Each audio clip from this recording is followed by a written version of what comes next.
It's Brian Preston, the money guy. All right, Brian. This first question is from Samson. Love that. I see a lot of my friends and relatives buying second houses and using it as an Airbnb, which covers the entire mortgage and then some. Is there any downside to doing this, and how should I get started? And I do feel like in sort of the social world we live in, I have seen a lot more of this. People are doing this short-term rental thing. If someone wants to do that, how should they plan for it? When does it make sense to start it? And are there any pitfalls to be aware of or to make sure that they avoid? Yeah, I would focus on this on several different components. First of all, make sure financially this is a good decision for you. I mean, and what goes into that, you better make sure you have the down payment, the 20% down payment. I don't want you cutting corners on that. I want to make sure you have a big enough cash reserves or deep enough pockets that you can cover whether somebody tears it up or it's unoccupied for a period of time. I want you to be on very stable ground. So all those things are the financial components. But there is, outside of financial, ask yourself, does this fit into your life, your aptitudes, your skill set? Because there's no such thing as a free ride in real estate. I think a lot of people, you see shows out there, everybody talks about how it's all passive income, it's great. But to do it well, you've got to be involved in the process. And I have friends who have Airbnbs, and it's not uncommon, even something as mundane as cleaning services, because you're going to hire a cleaning service or somebody to come in.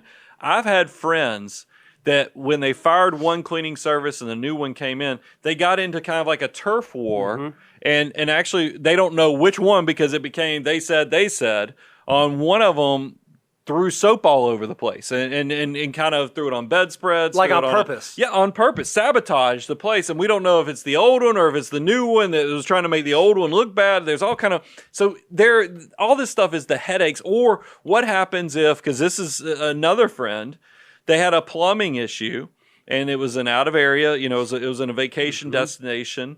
And the cleaning service, the person that cleaned the house in between tenants said, "Hey, my brother's a plumber.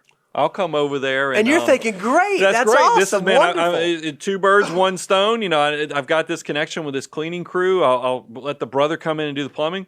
Well, the brother, who supposedly is a plumber, didn't cut the water off in the house, goes and tries to start adjusting fixtures, and then water starts shooting out all over the place. Seems like cutting the water off before would have been a good idea. So, there's all kind of things. And this is just, that doesn't have to be just Airbnb. It just is all real estate, whether you're dealing with the public, with tenants.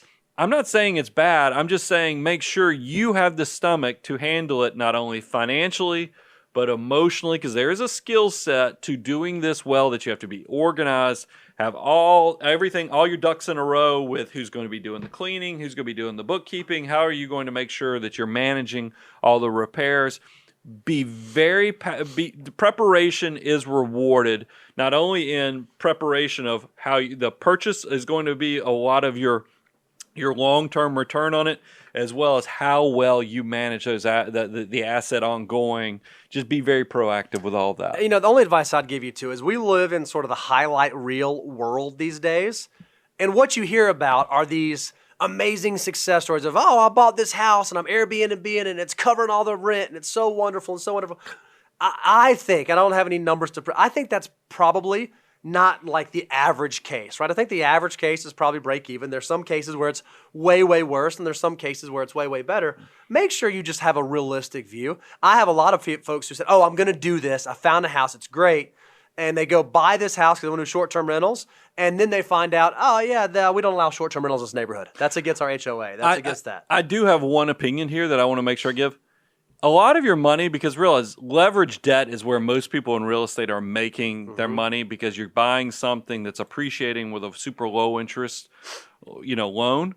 You're going to make your money off of the purchase of the item. Don't think it's all off the cash flow. I think that's very rarely. Usually it's when you've owned something 10, 15 years that you start really making great cash flow off of it. Initially, you're just hoping it breaks even, because even if on paper it looks good, you might find those one-offs with, a plumbing accident or something catches it up, or somebody vandalizes it. So just make sure you're paying attention to the purchase price, because a lot of people get so excited about the idea of doing this that they don't pay attention to the basic components of, am I getting in at the right time on this? And they overpay.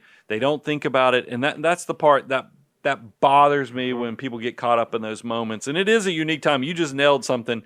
What if they, because we saw this in Nashville recently, what if they change the rules with either your HOA or even with the local community? Because you got to believe a lot of hotels who have lobbyists, by the way, they don't want you doing this type of stuff. That's right. So, and you're typically, your neighbors don't want a lot of transient traffic in and out. So you just make sure you're on stable ground with conforming to the rules, because compliance can be a really powerful thing. If all of a sudden you were stuck with an asset you thought to pay for it, you would be getting rent in, and you find out that that's no longer even a viable option.